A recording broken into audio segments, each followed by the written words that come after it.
September 27th, 2014. A woman screams for help in the middle of the night in Murray, Utah. Her neighbors hear her desperate cries echoing through the apartment complex walls for nearly 30 minutes straight. 4 separate people hear Kayelyn Louder screaming that someone is trying to break into her apartment. One neighbor calls 911 and reports hearing a woman in extreme distress begging for someone to help her. Police officers arrive at the complex within 8 minutes of receiving the emergency call from the concerned neighbor. They locate apartment number 319 and find the front door standing completely wide open to the night air. Every single light inside the small apartment is turned on, illuminating the interior like a stage set. Her purse sits on the kitchen counter with her wallet, identification, and cash still inside completely undisturbed. Her cell phone rests on the coffee table, fully charged and unlocked, with no emergency calls in the history. Her car keys hang on the hook by the door, exactly where she always left them after work. Her shoes remain lined up neatly by the entrance, suggesting she left barefoot into the September night. The apartment shows absolutely no signs of forced entry. No broken locks and no damaged windows anywhere. There are no signs of any struggle, no overturned furniture, and no blood or defensive wounds anywhere visible. Everything looks completely normal, except for one single, terrifying detail that changes everything about this case. Kayelyn Louder herself has vanished completely, as if she simply walked out of her life and disappeared. Officers search the immediate area around the complex, but find no trace of the 30-year-old woman anywhere. Her family receives a call just hours later, informing them that their daughter has disappeared under unexplained circumstances. For the next 17 days, Kayelyn Louder remains missing while search teams comb through the surrounding areas. Then, on October 16th, a passerby notices something floating in the Jordan River, roughly 1 mile from her apartment. The body is Kayelyn Louder, and the official cause of death is listed simply as accidental drowning. But the screams her neighbors heard that night tell a completely different story than the official police conclusion. Police launched a full investigation, but every new piece of evidence only tangled the case even further. If you want to see investigations that break logic in cases police would rather forget, click subscribe now, because the official version of this case doesn't explain half of what the cameras and witnesses actually caught. Kayelyn Louder was 30 years old and worked as a customer service representative for a medical equipment company. Her co-workers described her as reliable, professional, and someone who showed up on time for every single shift. She had moved into the Murray apartment complex just a few months earlier to start fresh after a difficult period. Her family lived nearby in the Salt Lake City area, and she maintained regular contact with them throughout the week. She had struggled with anxiety and depression in the past, but she was actively managing both with proper treatment. Her medical records show she took prescribed medication regularly and attended therapy sessions every 2 weeks without missing appointments. Friends and family members all agreed that she seemed to be doing better in the months before her disappearance. She had started exercising regularly, eating healthier, and making plans for her future that showed optimism and hope. But in the final week of September, something began to change in Kayelyn's behavior in subtle but noticeable ways. Her sister later reported that Kalin had called her several times, expressing unusual fears about her apartment complex. She told her sister that she felt like someone was watching her through the windows, even on the 3rd floor. She mentioned hearing strange noises outside her door late at night, when the hallways should have been completely empty. She had started keeping all her curtains closed at all times, even during the day when she used to enjoy natural light. On September 25th, just 2 days before she vanished, Kayelyn called her mother, sounding frightened and extremely paranoid. She told her mother that she believed someone had been inside her apartment while she was at work that day. She couldn't point to anything specific that had been moved or taken, but she insisted something felt wrong. Her mother tried to calm her down and suggested she might be experiencing increased anxiety that needed medical attention. Kayelyn agreed to call her doctor the next day, but she never made that call because events escalated too quickly. On September 26th, the day before she disappeared, Kayelyn called the apartment complex management office multiple times with complaints.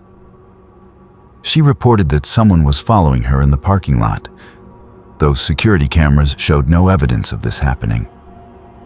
She insisted that someone was trying to get into her apartment, though maintenance found no signs of tampering with her locks.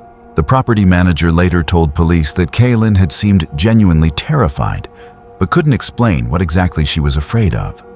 That same evening, Kayelyn sent a series of increasingly frantic text messages to her sister, begging her to come over. Her sister was out of town and couldn't come immediately, but she promised to visit first thing the next morning. By the time morning arrived, Kayelyn was already gone, and those text messages would be the last communication anyone received. The timeline of that final night reveals a series of events that don't fit together in any logical sequence. At approximately 10:47 p.m. on September 26th, Kayelyn called 911 but hung up before saying anything to the dispatcher. The dispatcher called back immediately, but Kayelyn didn't answer her phone despite it ringing multiple times in succession. Police policy requires officers to respond to all disconnected 911 calls, so 2 officers were dispatched to her address. The officers arrived at 11:03 p.m. and knocked on her door, but Kayelyn didn't answer despite lights being visible inside. They could hear movement inside the apartment, but nobody came to the door or responded to their announcements. After several minutes of knocking and calling out, the officers left because they had no legal grounds to force entry. They noted in their report that the situation seemed unusual, but not immediately dangerous enough to warrant breaking in. Less than 2 hours later, at approximately 12:52 a.m., neighbors began hearing Kayelyn screaming for help desperately. Multiple neighbors independently reported hearing her yelling that someone was trying to break into her apartment right now. One neighbor, who lived directly below Kayelyn's apartment, described hearing her running back and forth across the floor frantically. Another neighbor reported hearing what sounded like Kayelyn throwing herself against the door as if trying to keep something out. The screaming continued for somewhere between 20 and 30 minutes, according to multiple witness statements given to police. But here's where the timeline becomes impossibly strange and contradicts basic logic about what should have happened next. Security cameras positioned at various points around the apartment complex were recording continuously throughout that entire night. These cameras covered the main entrance to the building, the parking lot, and the hallway outside Kayelyn's apartment door. Police reviewed every single frame of footage from that night, looking for evidence of an intruder or attacker. The cameras show absolutely no one approaching Kayelyn's door, no one in the hallway, and no one anywhere near her apartment. They show no one entering the building who doesn't live there, and no residents acting suspiciously in any way. The hallway camera shows Kayelyn's door remaining closed until police arrived the second time at approximately 1:15 a.m. to investigate the screaming. By the time officers reach her apartment, the door is standing wide open and Kalin is completely gone. The cameras never captured anyone leaving her apartment during the time between the screaming stopping and police arriving. The cameras never show Kayelyn herself leaving through any of the monitored exits or walking through any covered hallways. It's as if she vanished from a locked room mystery. Except the room wasn't locked and the door was standing open. Police found one additional piece of evidence that makes absolutely no sense given the official explanation that would later be provided. Kayelyn's fingerprints were found on the outside of her apartment door handle, suggesting she had opened it from the inside. But her bare footprints were also found in the hallway, leading toward the stairwell exit at the far end of the corridor. These footprints showed no signs of hesitation, No signs of being dragged, and no signs of anyone else walking beside her. They simply walked straight toward the stairwell exit and then disappeared at the top of the stairs leading downward. The stairwell itself had no security camera, which was later identified as a significant gap in the building's security coverage. Blood tests conducted during her autopsy would later reveal something that completely contradicts the timeline police had established from the evidence. The official conclusion from the medical examiner's office listed Kaylin's death as accidental drowning without any suspicious circumstances. The autopsy report stated that her body showed no signs of trauma, no defensive wounds, and no evidence of assault. Toxicology tests showed only her prescribed medications in therapeutic levels, with no drugs or alcohol in her system. The water found in her lungs was consistent with the Jordan River water, where her body was eventually discovered. According to the official timeline, Kayelyn somehow left her apartment barefoot and walked over a mile to the river alone. She then either fell into the water accidentally or entered it intentionally, and subsequently drowned in the cold September water. This explanation requires believing that a terrified woman who was screaming for help suddenly decided to walk calmly to a river. It requires believing she walked over a mile through a residential area at night, without anyone seeing her or offering assistance. It requires believing she did all of this barefoot without her phone, without her wallet, and without telling anyone where she was going. The medical examiner estimated that she had been in the water for approximately 2 weeks, based on decomposition patterns. But this timeline creates an impossible problem that investigators never adequately addressed in their final reports to the public. If Kayelyn drowned on the night she disappeared, her body should have surfaced much sooner than 17 days later. The Jordan River in that location is relatively shallow and slow-moving, not deep enough to trap a body underwater indefinitely. Bodies in similar water conditions typically surface within 3 to 7 days, as decomposition gases cause them to float naturally. Several independent forensic experts who reviewed the case later questioned whether she actually drowned on September 27th at all. Some suggested that her body might have been placed in the river days after her death, which would explain the delayed discovery.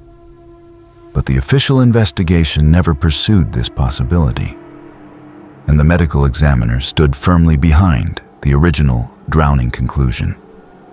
Kayelyn's family hired a private investigator who uncovered additional details that never appeared in the official police reports submitted.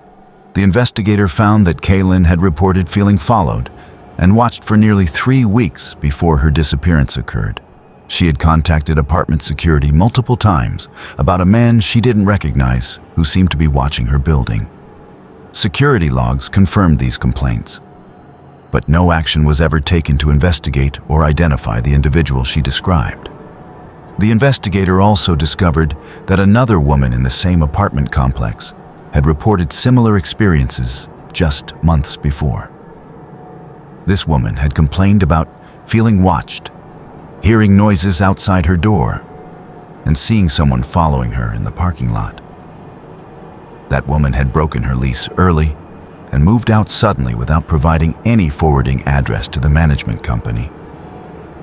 The private investigator attempted to locate this woman for an interview, but she had seemingly disappeared without leaving any trace. These connections were presented to police, but they maintained that Kayelyn's death was an unfortunate accident caused by mental health crisis. The surveillance footage that should have provided answers instead created more questions that nobody in authority wanted to address publicly. The cameras showed no intruder, which police used as evidence that Kalin was experiencing a mental health crisis and hallucinating threats. But the cameras also didn't show Kayelyn leaving, which should have been impossible if she walked to the river alone. The stairwell without camera coverage provided a convenient explanation, but it didn't explain why she would choose that specific exit. Her bare footprints leading to that stairwell suggested she walked there deliberately, not in a panicked state of mental crisis. and the screaming that 4 neighbors heard independently couldn't be easily dismissed as hallucination because the witnesses were real.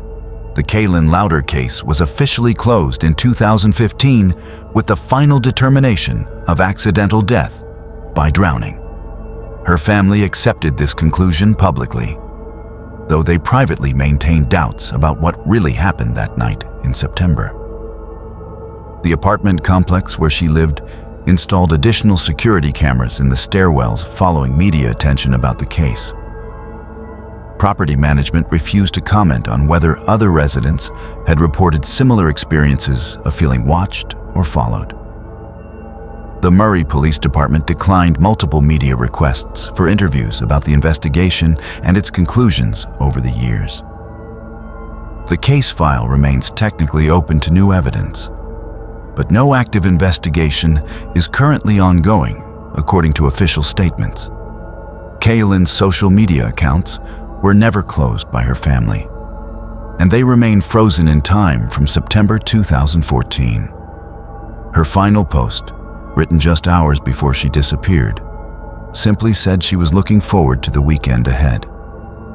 The Jordan River where her body was found is less than a mile from her apartment, separated by residential streets and public parks. To reach that specific location, she would have had to walk through well-lit areas where residents walk dogs regularly at night.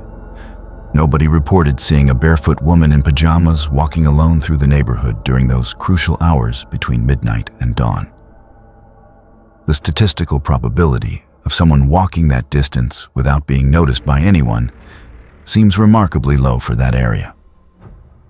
But according to official records, that's exactly what happened, and there's no evidence suggesting any alternative explanation exists.